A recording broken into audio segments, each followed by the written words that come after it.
Welcome back, YouTubers, to my channel of Everyday Life of an Aspie. If you're following me right now, I'm doing the mental health awareness series basically based on the borderline personality disorder right now. I have covered so far what it is, the causes and triggers, the signs that we need to know about basically to look out for when we in doubt, you know, to give you guys a rundown. And also basically what I also talked about was basically what we need to know, and basically suicide and self-harm, who's at risk, basically learning all about the BPD.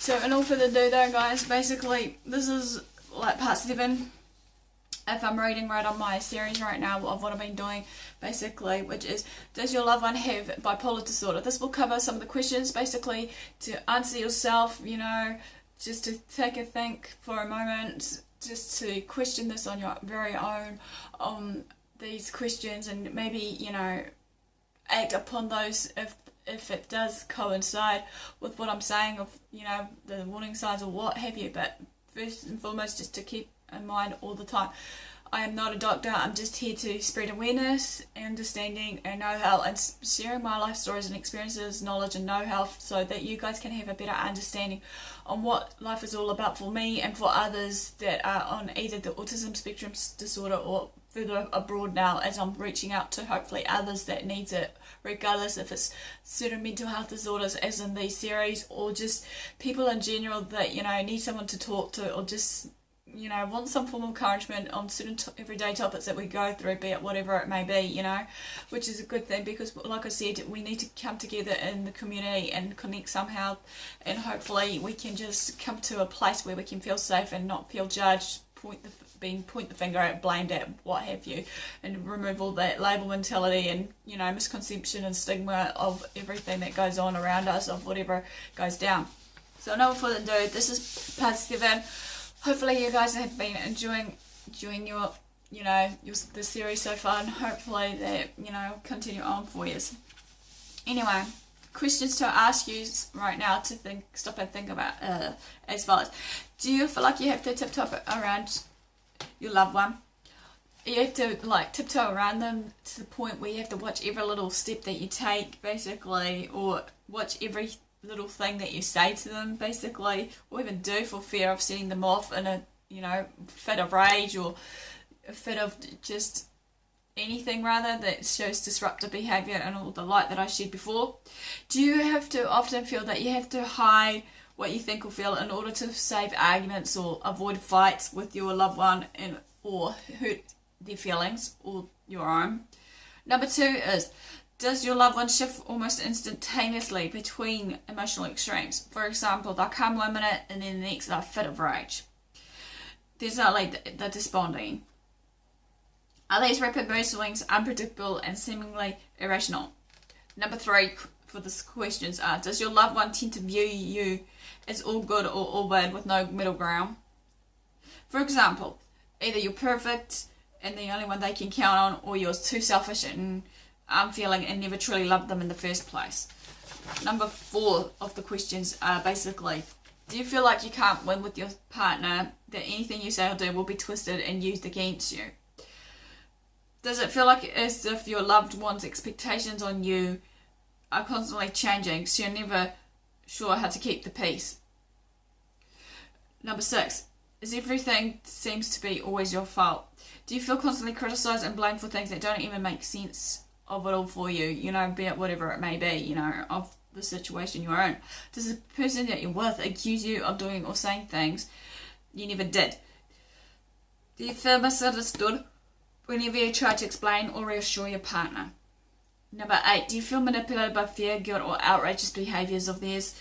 Does your loved one make threats, fly into violent rages, make overly dramatic declarations, or do dangerous things when they think you are unhappy or may leave?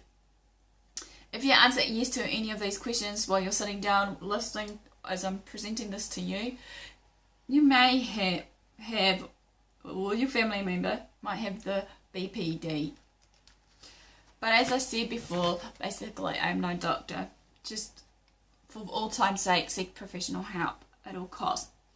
Okay, to help someone with BPD, however, first and foremost is number 1, like anything, we need to take care of ourselves first before looking out for others. Obviously, because obviously, you know, certain situation that arises in our lives, no matter what it is, do tend to take its toll on us, and that we need to hopefully save it ourselves by just loving ourselves and basically sharing what needs to be shared in our own way.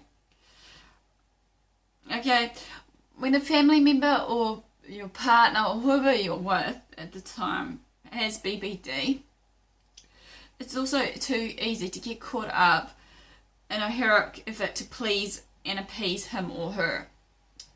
You may find yourself putting most of your energy into the person with the BPD disorder at the expense of your own emotional needs. But this is a recipe for resentment, depression, burnout, and even physical illness. You can't help someone else or enjoy sustainable, satisfying relationships when you're run down and overwhelmed by stress. As in the event of an in-flight emergency, you must put on your own oxygen mask first.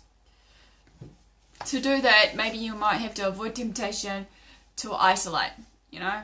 Make it your priority to stay in touch with your family and friends who make you feel good. You need the support of people who actually will listen to you, make you feel cared for, and offer reality checks when needed. Obviously, like I said before, when it comes down to people with bipolar disorders, they need someone to check up on them, on their behaviours or whatever the main case. This so rings true for most of the mental health disorders as shared. So, number 2, you're allowed and encouraged to have a life. Okay? It's okay now and again, basically. If things get too much and overwhelming for you, you can take a step back and look after yourself.